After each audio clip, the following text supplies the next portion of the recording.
আর পঞ্চদশ সংশোধনী যেটা ফ্যাসিস্ট শেখ হাসিনা এখানে অগণতান্ত্রিক সংশোধনী করেছিল সেটা বাতিল হয়েছে মাননীয় স্পিকার। এখন যারা শহীদ রাষ্ট্রপতি জিয়াউর রহমানের পঞ্চম সংশোধনীর কথা বললেন, 2 লাইন না বললে রেকর্ডে থেকে যাবে, সেই জন্যই বলি। পঞ্চম সংশোধনী যেভাবে উড়িয়ে দেওয়া হয়েছে, একইভাবে ত্রয়োদশ সংশোধনী তত্ত্বাবধায়ক সরকার বিল উড়িয়ে দেওয়া হয়েছিল। আমি বলি ইনজাস্টিস খায়রুল হক, সরি, এটা unconstitutional word, I withdraw. এই জাস্টিস খায়রুল হক ত্রয়োদশ সংশোধনী উড়িয়ে দিলেন এবং কিছু অবজারভেশন দিলেন যে পার্লামেন্ট মে কনসিডার বলে, শ্যাল বলতে পারে না, যেহেতু judiciary cannot dictate the sovereign parliament. এইখানে again sovereignty of the parliament প্রমাণিত।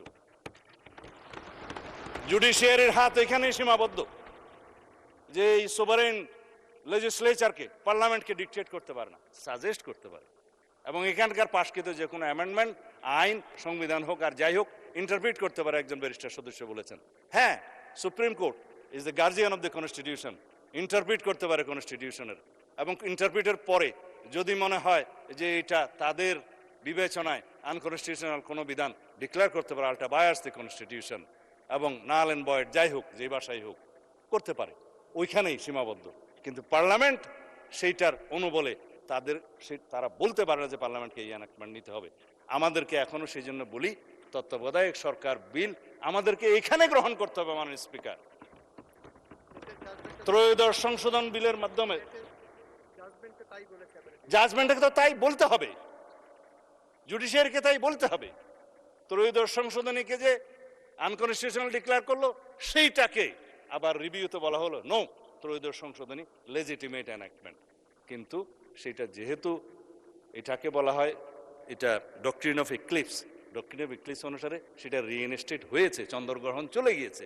কিন্তু তারপরেও এই পার্লামেন্টকে তত্ত্বাবধায়ক সরকার পদ্ধতির বিল আবার আনতে হবে, সংশোধনীর মাধ্যমে নিয়ে আসতে হবে। আমরা তত্ত্বাবধায়ক সরকার পদ্ধতি বহাল করার জন্য দীর্ঘ 17 বছর সংগ্রাম করেছি, রক্ত দিয়েছি।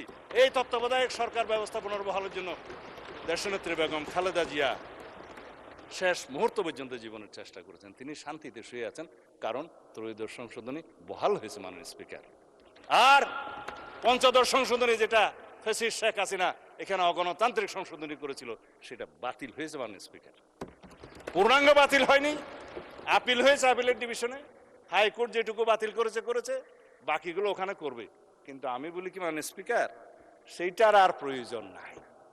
এই পার্লামেন্ট যথেষ্ট পঞ্চদশ সংশোধনীর 55 দফার সকল বিধান এখানে আমরা বিলুপ্ত করে দিতে পারবো যদি আমরা সবাই এগ্রিড হই। জুডিশিয়ারির প্রয়োজন নেই, এখানেই হচ্ছে সুভারেনিটি অফ দি পার্লামেন্ট। আমি এখনো আপনার ইয়ের মধ্যে আসি নাই মাননীয় স্পিকার,